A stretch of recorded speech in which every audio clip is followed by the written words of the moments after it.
How America became build border. Who starfished before build? Every line on the map tells a story of ambition, war, and destiny. Before America had borders, it had dreams, and those dreams would shape the edges of a nation. From the first European flags on native lands to the clash of empires and the rise of a republic, this is the untold story of how America built its borders. It began long before the United States existed, when kings and empires carved their claims into lands they'd never seen. But borders aren't just lines. They are scars of wars, signatures of treaties, and symbols of freedom. This is how those invisible lines became the borders of America. Today, America's borders define its power and its people. But few know the centuries of struggle it took to draw them. From the Appalachian frontier to the deserts of Mexico.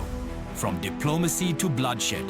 This is the real story behind the making of the American border. Who decided where America begins and ends? Who drew the lines that turned wilderness into states and neighbors into nations? The answers lie in a past filled with courage, conquest, and compromise. Let's uncover how America's borders were truly built. America wasn't born with borders. It built them, fought for them, and changed them again and again. This is how a continent became a country. Before there were borders, there was land.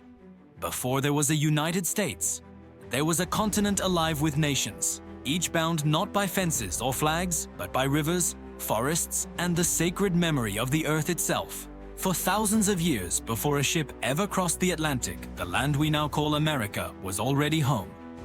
To millions of people, it was not an empty wilderness waiting to be discovered. It was a living world, rich with voices, languages, and stories.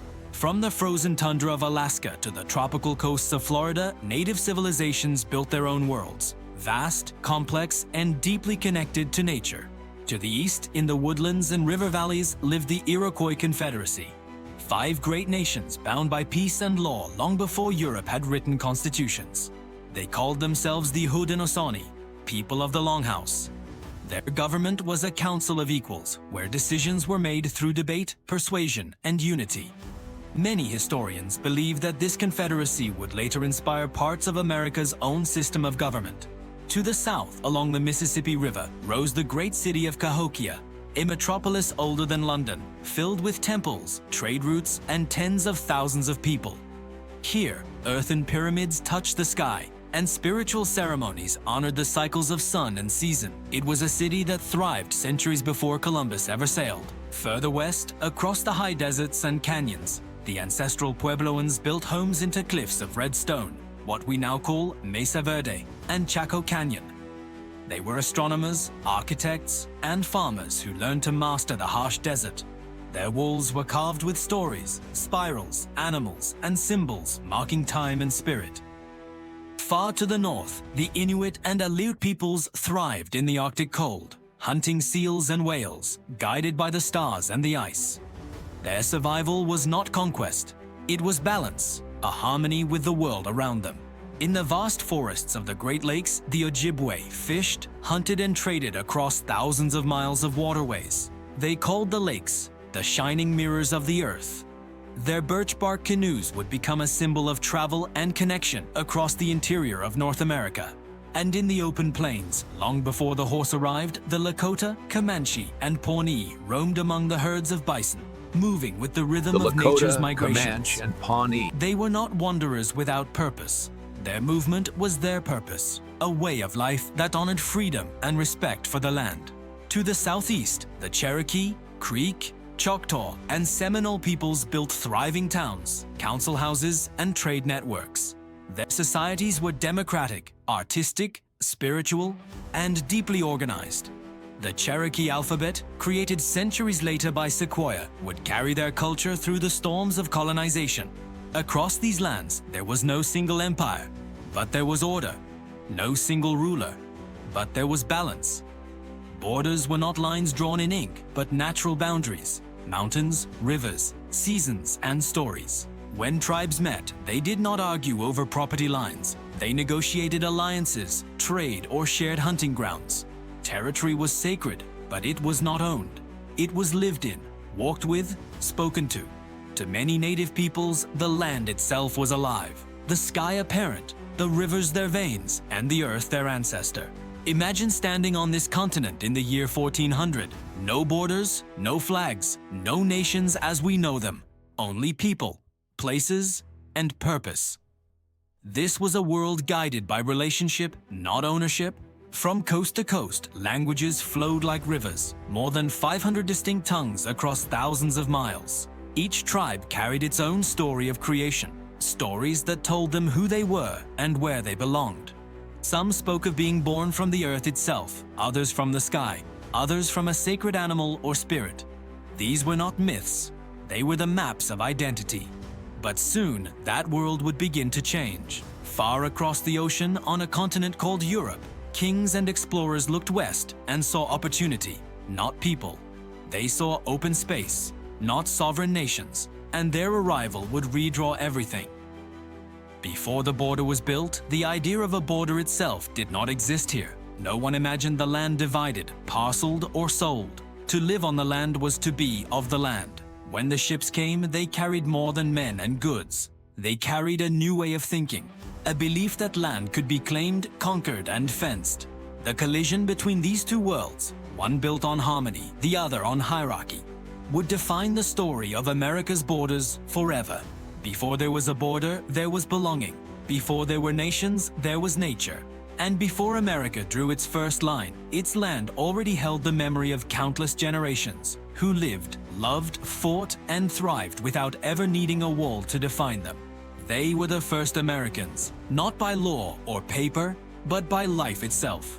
Their spirit remains written not in ink, but in the wind, the mountains, and the flowing rivers that still shape this land.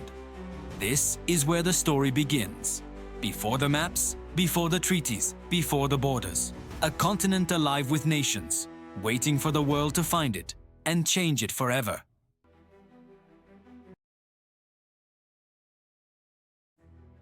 In 1492, the world changed forever. When Columbus crossed the Atlantic, he didn't just find new lands, he opened the door to an age of conquest. The map of the world would never look the same again.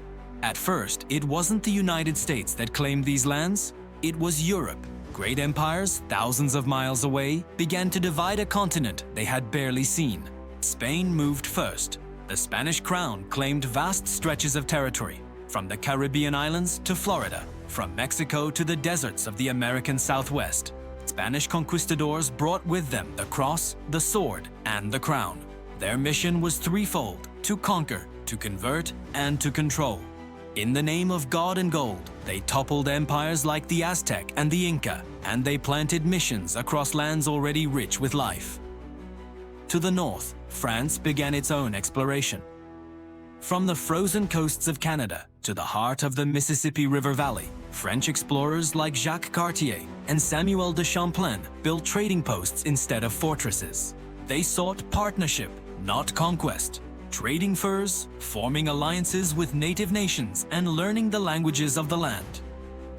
The French Empire was born on rivers, not battlefields. Then came Britain. Along the Atlantic coast, English explorers claimed narrow strips of shoreline, from what would become Maine to the Carolinas.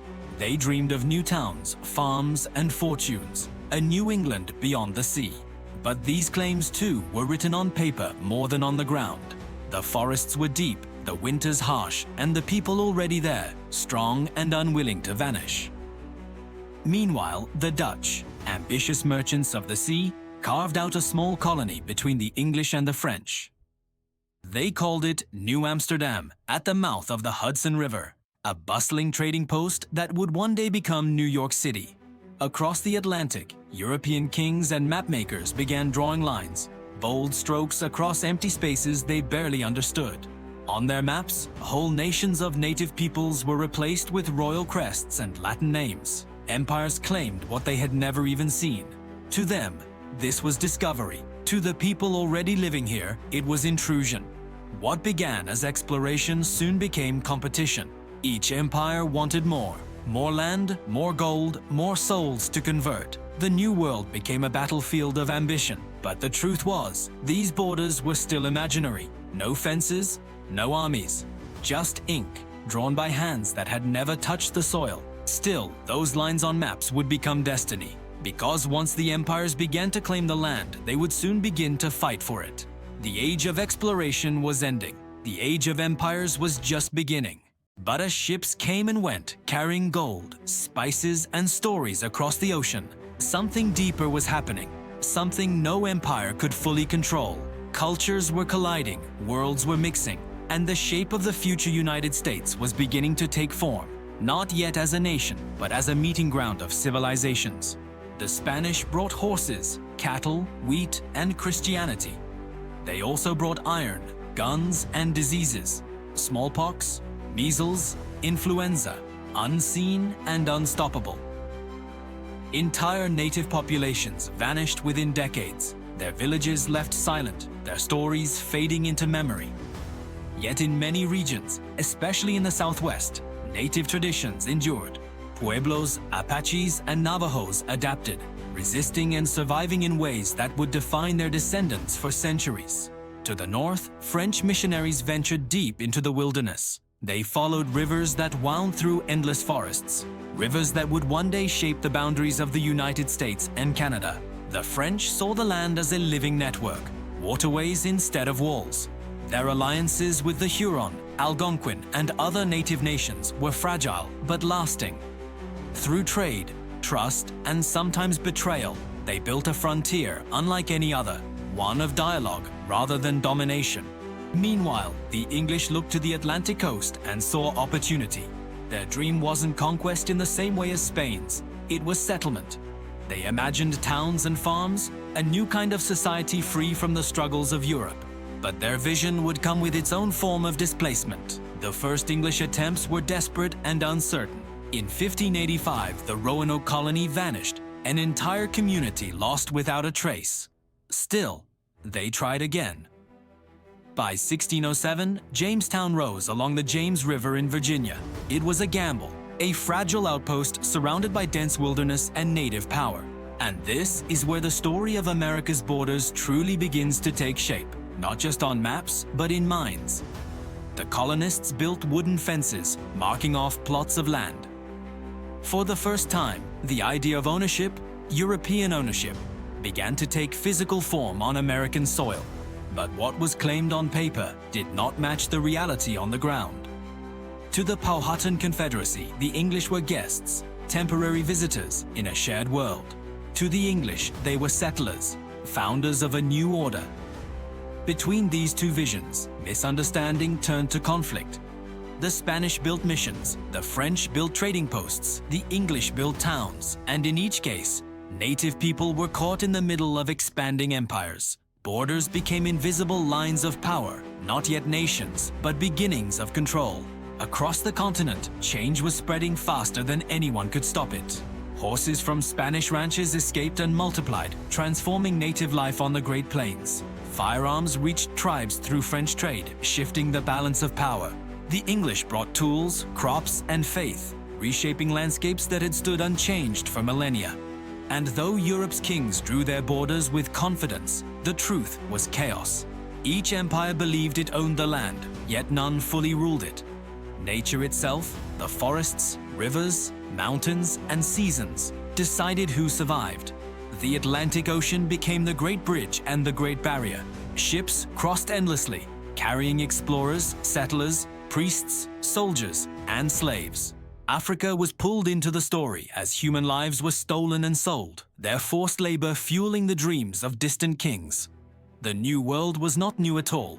It was becoming a mirror of Europe's hunger for wealth and power. By the dawn of the 1600s, the map of North America looked like a patchwork of flags. Spanish in the south and west, French in the north, English along the east, and Dutch clinging to the coast. But beneath those colors, the heartbeat of the land was still native, older, wiser, and unwilling to vanish. Each empire claimed dominion, yet none had true control. The real borders were invisible, the limits of survival, the reach of trade, the fragile lines between peace and war. And soon, those imaginary borders would ignite real battles, as empires turned against each other. And as the seeds of a new kind of nation were quietly being planted along the shores of the Atlantic, the world had changed. The age of exploration had ended. Now began the age of settlement, and with it, the slow and violent birth of the borders we know today. The year is 1607. On the banks of the James River, smoke rises from a small cluster of wooden huts, Jamestown. Fragile, hungry, and surrounded by uncertainty, it marks the first permanent English foothold in North America. The frontier has begun, but this is not yet the America we know. It is a wild patchwork of lands, languages, and loyalties. The Atlantic colonies are little more than dots on a vast, untamed map, each colony a fragile experiment in survival. The English cling to the coast, the French press down from the north, the Spanish hold the south and west, and between them all, hundreds of native nations watch, negotiate, and fight to preserve their worlds. From the very beginning, the idea of borders is more than geography.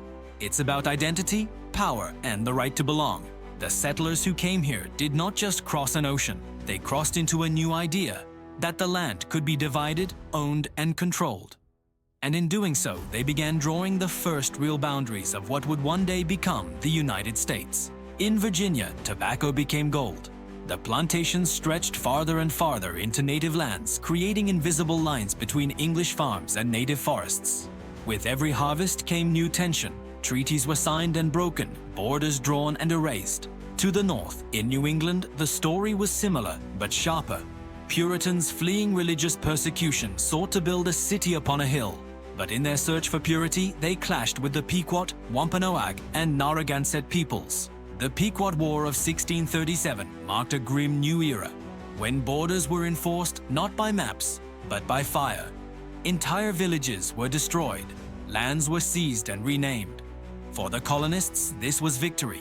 For the native peoples, it was survival against impossible odds. Further north, the French built a different kind of empire. From Quebec to the Great Lakes, they established forts, missions, and trading posts, threading their presence along the arteries of rivers. They formed alliances with tribes like the Huron and the Algonquin, blending trade with diplomacy. But every alliance came with enemies. The powerful Iroquois Confederacy, masters of the fur trade, fought to control the flow of goods and power. Their wars with rival tribes and French forces reshaped the map of the Northeast. This struggle, known as the Beaver Wars, was one of the bloodiest conflicts of the 17th century. Meanwhile, the English colonies were multiplying. Plymouth, Massachusetts Bay, Connecticut, Rhode Island, Maryland, Carolina. Each colony claimed new ground, carving the wilderness into farms and towns. With every new settlement came a new border, between colony and tribe, between freedom and control. And within those colonies, another border was forming, one drawn not on land, but on people, the line between the free and the enslaved. By the late 1600s, slavery had become the backbone of the southern colonies. Ships from Africa brought human lives across the Atlantic in chains. The border between liberty and bondage became the most defining and devastating outline in America's early history. At the same time, the colonies were becoming worlds of their own. New England's towns were tight-knit and pious. The middle colonies, New York, Pennsylvania, New Jersey, were diverse and mercantile. The South was vast, rural, and driven by plantation wealth. Each region was separated not just by geography, but by culture, faith, and ambition. Across the Appalachian Mountains stretched a wilderness few Europeans had seen. Beyond those ridges lay the Ohio Valley, a vast, rich land claimed by both France and Britain and inhabited by powerful native nations. It would become the next great frontier and the next great fight. By 1700, the colonies had grown strong enough to stand on their own, but still under the shadow of kings. England, France, and Spain were locked in global competition, and North America was their chessboard. Forts rose along rivers. Missions stood beside trading posts. Native confederacies navigated the shifting alliances, trying to preserve autonomy in a world closing in around them. The borders between empires became zones of danger and opportunity, places where cultures met, traded, and sometimes bled together. In the south, the Spanish in Florida battled English raiders from Carolina. In the north, French soldiers and their native allies clashed with the English along the main frontier. Every skirmish redrew invisible lines. Yet life in the colonies continued to expand. The population exploded. New towns sprang up along the coast. The land itself was the prize. The endless horizon, the promise of ownership, the illusion of freedom. But with every mile of expansion, conflict grew closer, settlers pushed westward, native nations resisted. The frontier became a moving border, shifting, unstable, and violent. And behind the distant politics of European empires, a new generation of colonists began to think differently. They were English by law, but American by experience. They fought their own wars, made their own deals, and defended their own lands. By the mid-1700s, the colonies were no longer outposts. They were societies, independent in spirit, wealthy in trade, and restless for control. The borders of this new world had been drawn in blood, sweat, and belief. From the missions of the Spanish Southwest to the farms of New England, from the forests of Canada to the rice fields of Carolina, the pattern was set. Empires claimed, colonists built, native nations endured. And as the frontier pushed ever westward, one truth became clear. These borders were not fixed. They were fragile. And one day, they would break. Because soon, the colonies would stop fighting each other and begin fighting for themselves. The frontier had given birth to a new idea, a people who no longer saw themselves as subjects, but as a nation in the making. The year is 1754. North America is a powder keg waiting for a spark. For over a century, England and France had shared an uneasy peace, their colonies growing, trading, and expanding side by side. But now, as both empires reached the edge of the Appalachian Mountains, there was no more room left to share. The frontier, once a land of forests and rivers, had become a line of conflict.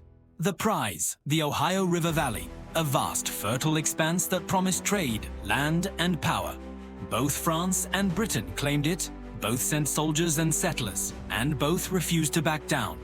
To the French, it was part of their great continental empire, connecting Canada to Louisiana, from Quebec to New Orleans. To the British, it was their future, a gateway to the West for their growing colonies. To the native nations, it was home, and they would not surrender it easily. In the spring of 1754, a young Virginia officer, only 22 years old, led his men into the Ohio wilderness. His name, George Washington. Sent by the British to warn the French to withdraw, he found instead a skirmish that would ignite a world war. At a place called Jumonville Glen, shots were fired, blood was spilled, and within months the conflict spread, from the woods of Pennsylvania to the plains of Europe, from the Caribbean to India. What began as a border dispute in the American wilderness became the 7 Years' War, the first truly global war in history. In North America, it would be remembered by another name, the French and Indian War. The name itself tells a story. On one side stood the British and their colonial militias, farmers, traders, and frontiersmen. On the other stood the French, supported by powerful native alliances, the Huron, the Ottawa, the Shawnee, and others who saw France as the lesser of two evils. For the native nations, this war was not just between empires. It was a fight for balance, for survival. Many remembered how British settlers fenced their lands and drove them away. The French, though still conquerors, often traded and intermarried, living within native systems rather than replacing them. The forests became the battlefield. Ambushes replaced open fights. Forts rose and fell in the wilderness. Fort Duquesne, Fort Necessity, Fort William Henry. Each became a name written in blood. In 1755, the British launched a grand campaign under General Edward Braddock, a traditional European march through the woods to capture French forts. Washington rode at his side, but on a narrow forest road near the Monongahela River, they were ambushed. Gunfire erupted from the trees. Braddock was killed. The British army was shattered. To the colonists, it was a brutal awakening. The frontier was no place for European tactics. Here, war belonged to those who understood the land, to those who could fight unseen, move silent, and strike with precision. For the next few years, the war went badly for Britain. French forces and their native allies controlled the rivers and raided English settlements, burning farms and villages from New York to Virginia. The frontier lived in fear, but the tide began to turn in 1758. Under the leadership of British Prime Minister William Pitt, London poured money, ships, and soldiers into the colonies. Pitt called it America's War, and he meant to win it. British troops, now backed by tens of thousands of colonial militiamen, pushed northward in a massive campaign. Fort Duquesne fell, Fort Niagara fell, Quebec itself came under siege. In 1759, on the Plains of Abraham, British General James Wolfe faced the French commander, the Marquis de Montcalm. Both men were killed in battle, but Wolfe's victory sealed the fate of New France. The war was effectively over. The Treaty of Paris, signed in 1763, redrew the map of the continent. France surrendered nearly all its North American territory. Canada and everything east of the Mississippi River went to Britain. Spain, an ally of France, ceded Florida but gained Louisiana. For the first time, Britain stood as the dominant power in North America. But victory came at a cost, and the price would change history. The war left Britain deeply in debt. To pay for it, Parliament looked across the Atlantic to its 13 colonies and demanded they help shoulder the burden through taxes and trade restrictions. The colonists, proud of their contributions to the war, refused. They believed they had fought for their own survival, not for the king's treasury. They began to see the empire not as protector, but as oppressor. At the same time, native nations who had fought beside the French found themselves betrayed. The British now controlled the forts, the trade, and the diplomacy, and they were far less willing to treat native peoples as equals. When the British stopped the flow of gifts and goods, resentment turned to rebellion. In 1763, a great uprising swept the frontier, Pontiac's Rebellion, uniting tribes from the Great Lakes to the Ohio Valley. The British crushed the revolt, but the message was clear. The frontier would never be tamed without endless conflict.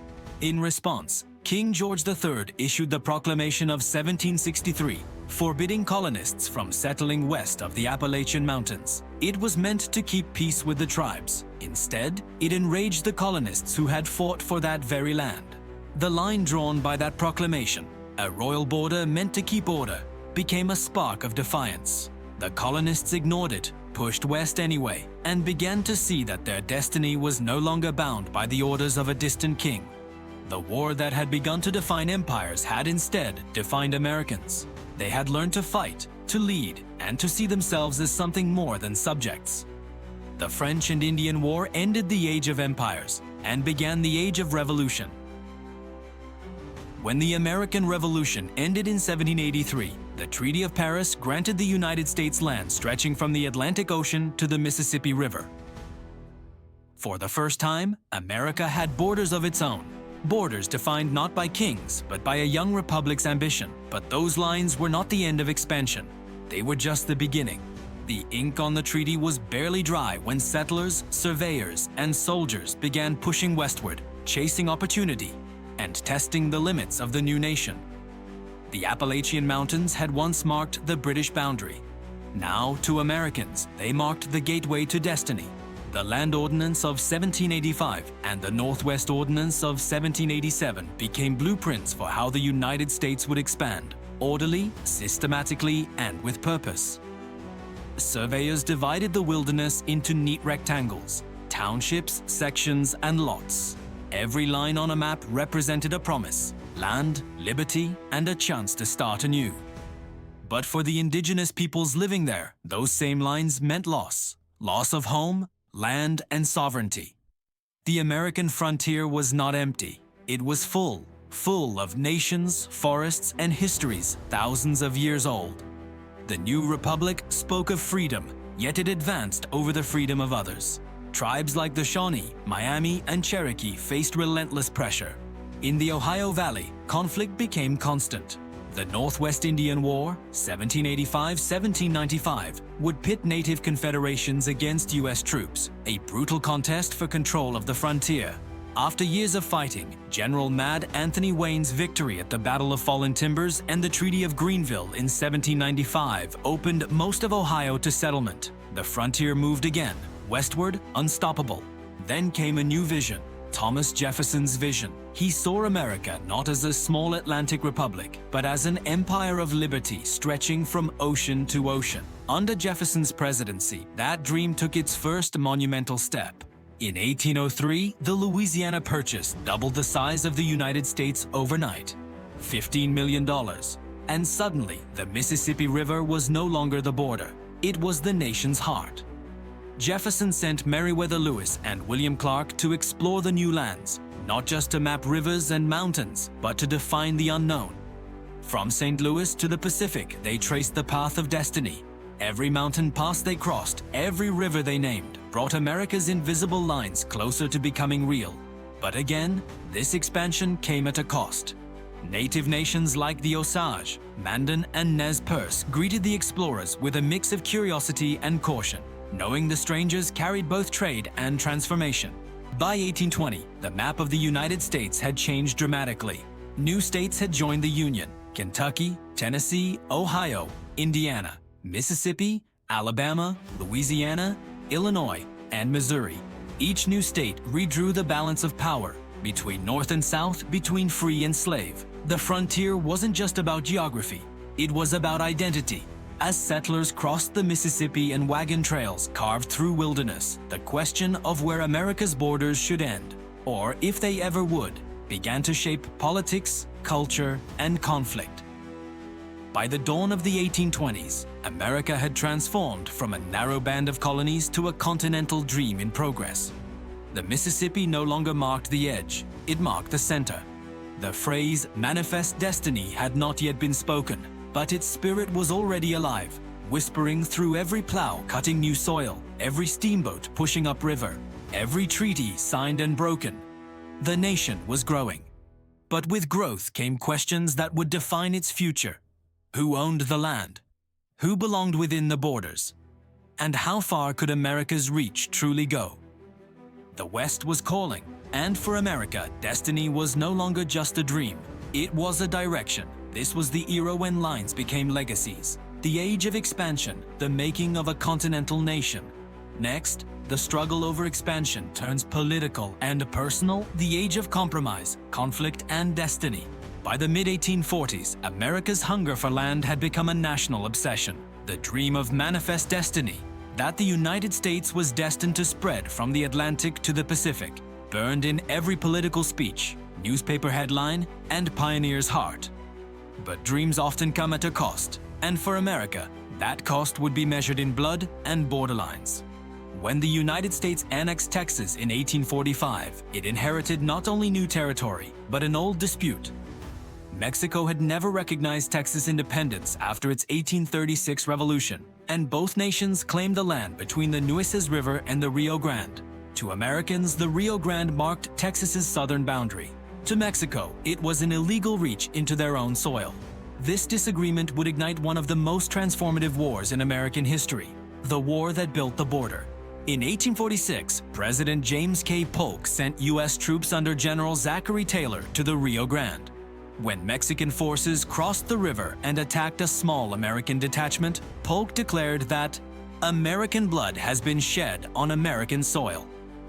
Congress quickly approved war, but in truth, the soil was not yet American. It was contested. Still, the die was cast. The United States and Mexico were at war. The fighting stretched across thousands of miles, from the deserts of northern Mexico to the halls of its capital. American armies, led by Taylor in the north and General Winfield Scott in the south, advanced with stunning speed. Taylor's victory at Buena Vista and Scott's daring amphibious landing at Veracruz marked the arrival of modern American warfare, organized, mobile, and relentless. By September 1847, U.S. forces had marched all the way to Mexico City, raising the stars and stripes over the National Palace. For Mexico, the war was a national tragedy, a fight against a larger, better-equipped neighbor whose ambition knew no limits.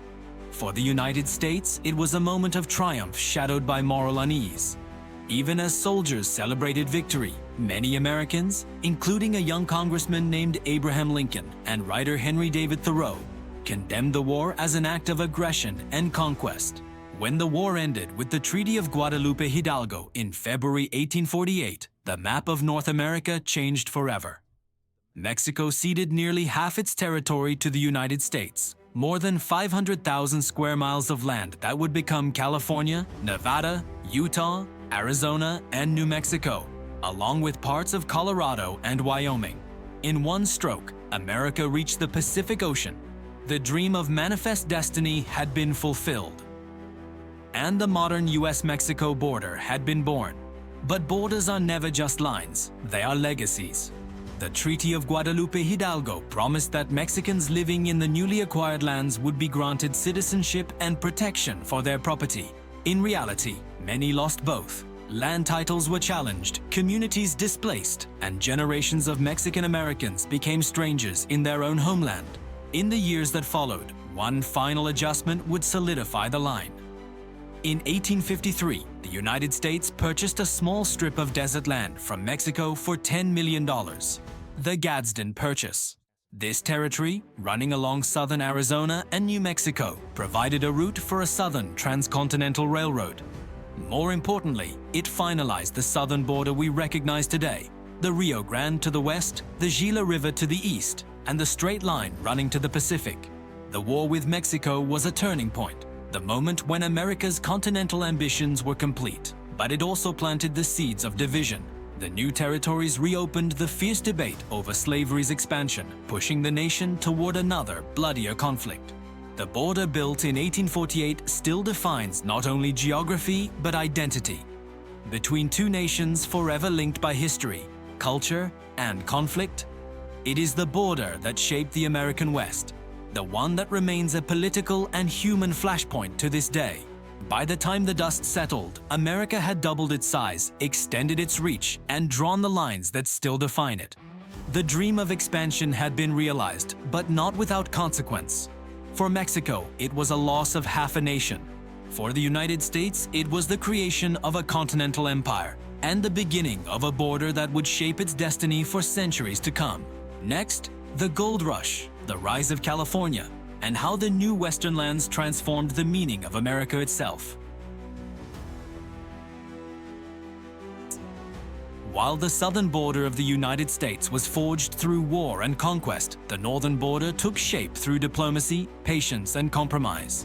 It became not just a line between two nations, but a symbol of peace and cooperation that endures to this day. After the American Revolution, the northern frontier was left tangled in uncertainty. The Treaty of Paris, 1783, had attempted to define the boundary between the new United States and British Canada, but vague wording and poor maps created confusion. Rivers shifted, mountains were misnamed, and surveyors often disagreed on where Northwest truly was. The young Republic and the powerful British Empire both claimed vast, overlapping regions, especially around the Great Lakes and the upper Midwest. For decades, that uncertainty bred tension. British forts still dotted territory technically awarded to the United States. Native nations, such as the Ojibwe and the Cree, moved freely across the unmarked wilderness, loyal not to countries but to their own communities and trade networks. The border, as people understood it, barely existed.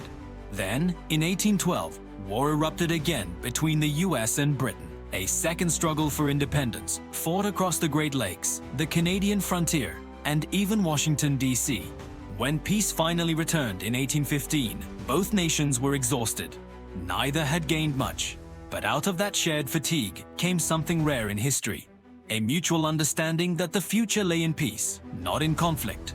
That spirit shaped the Convention of 1818, one of the most important treaties in North American history. Signed in London between the United States and Great Britain, it did something extraordinary. It drew a straight, simple line across a vast continent, the 49th parallel north. From the Lake of the Woods in present-day Minnesota to the Rocky Mountains, that line became the official boundary. It was a practical decision, easy to map, easy to remember, and, most importantly, a fair division of the unsettled northern plains. Neither side got everything it wanted, but both gained something far more valuable: stability.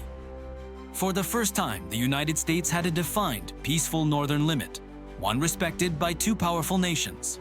But west of the Rockies, the question remained.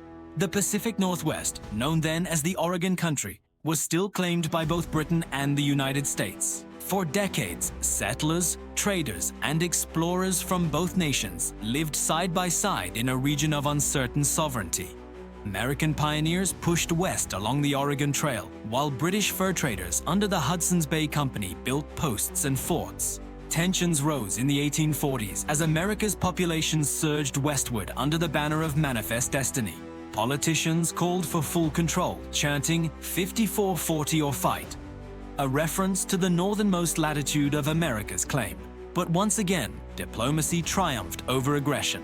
In 1846, the Oregon Treaty settled the dispute peacefully. The US and Britain agreed to extend the 49th parallel all the way to the Pacific Ocean, creating a clean, continuous line from coast to coast. The British retained what would become British Columbia. The United States gained what is now Oregon, Washington, and Idaho. This agreement shaped the future of two nations and created one of the most remarkable borders in the world. The world's longest undefended border, stretching over 5,500 miles. No walls, no fortresses, just rivers, forests, mountains, and a quiet understanding between neighbors. The northern border became a model of what peaceful coexistence could look like. Trade flourished, towns grew on both sides, families, workers, and travelers crossed freely for generations. In the centuries that followed, the line between the US and Canada stood not as a scar of conflict, but as a testament to cooperation.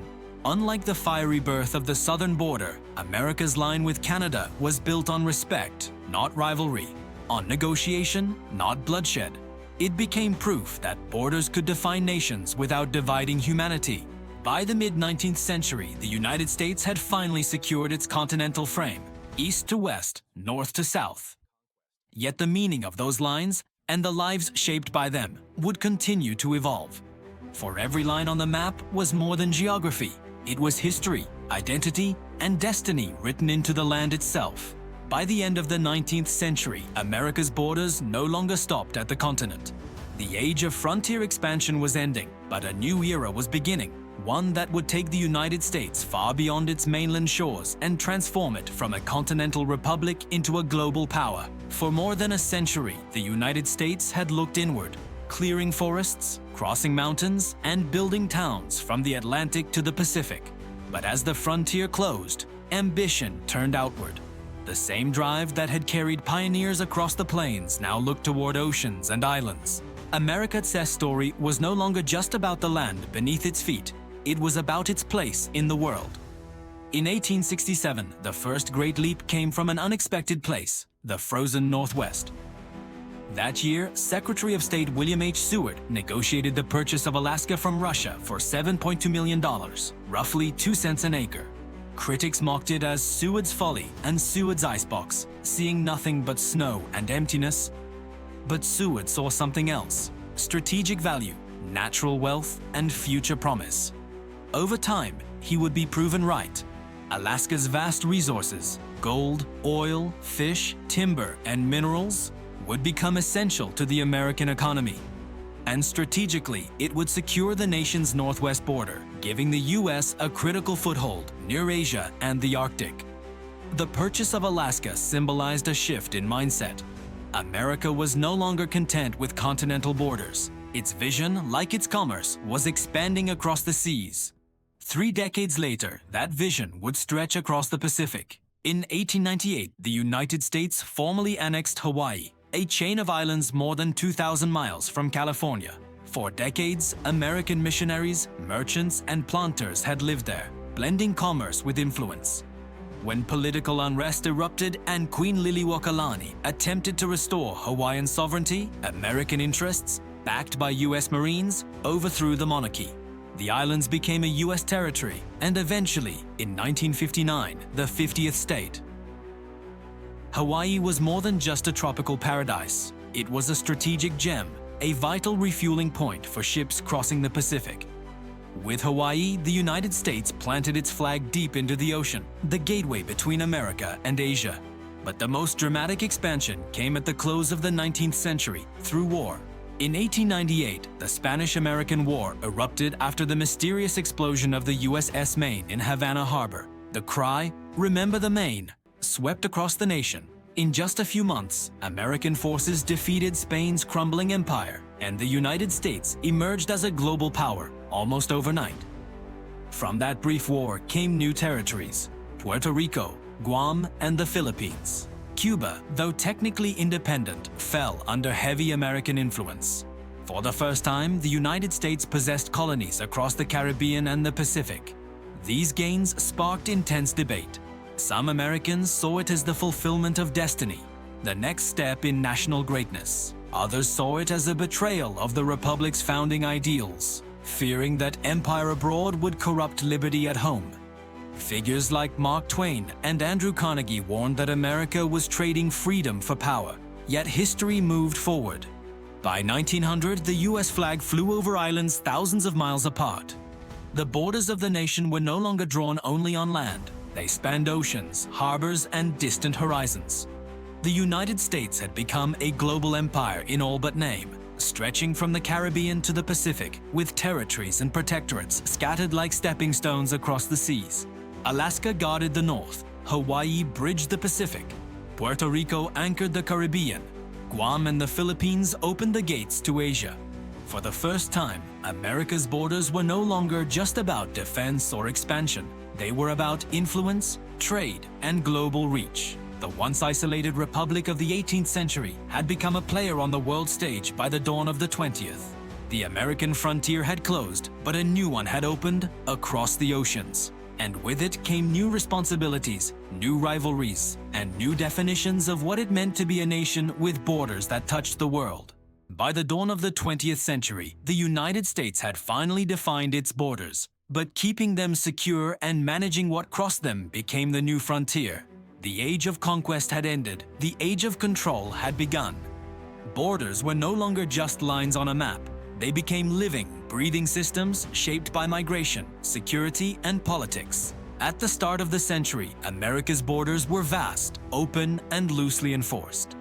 People, goods, and animals moved freely across the US-Mexico line and along the Canadian frontier. For many border communities, daily life flowed naturally between nations. But that would soon change. The pressures of modernization, industrialization, and global conflict began to transform the meaning of a border.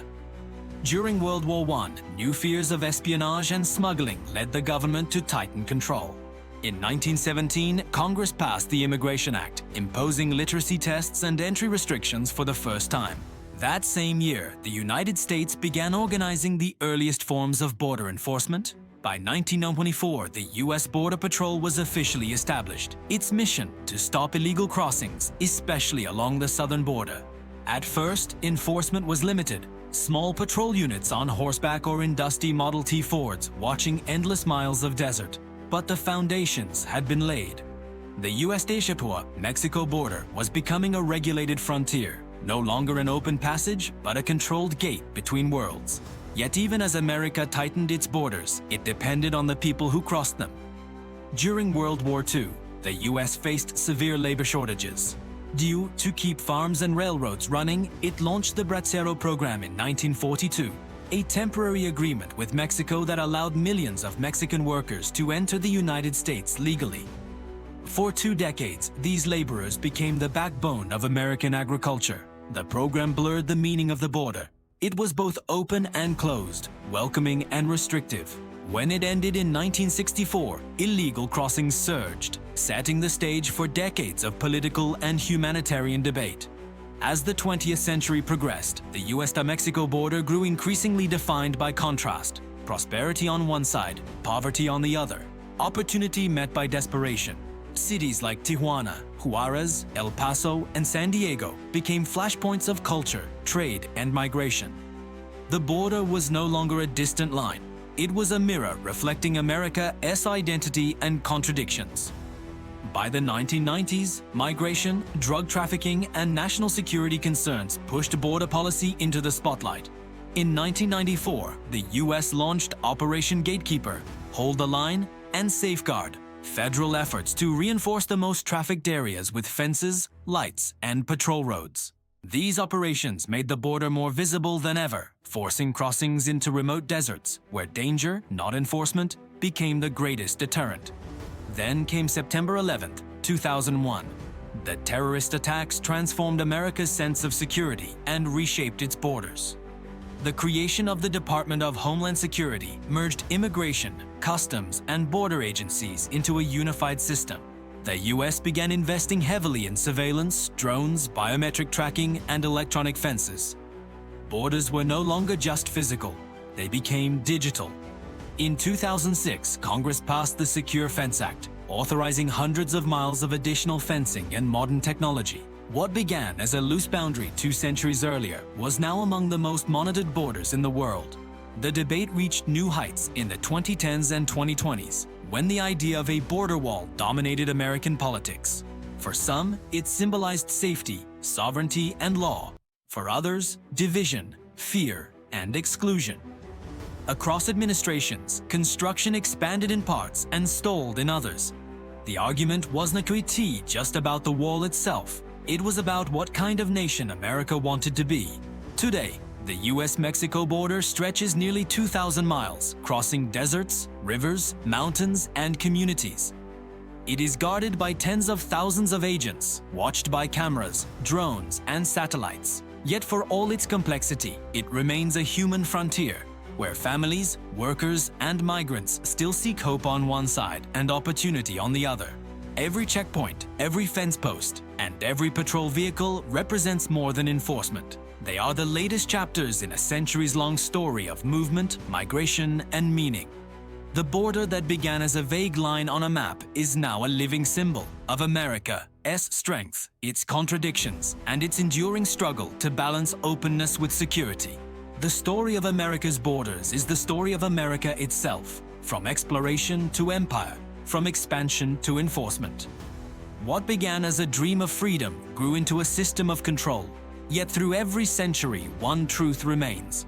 Borders may define nations, but people define history.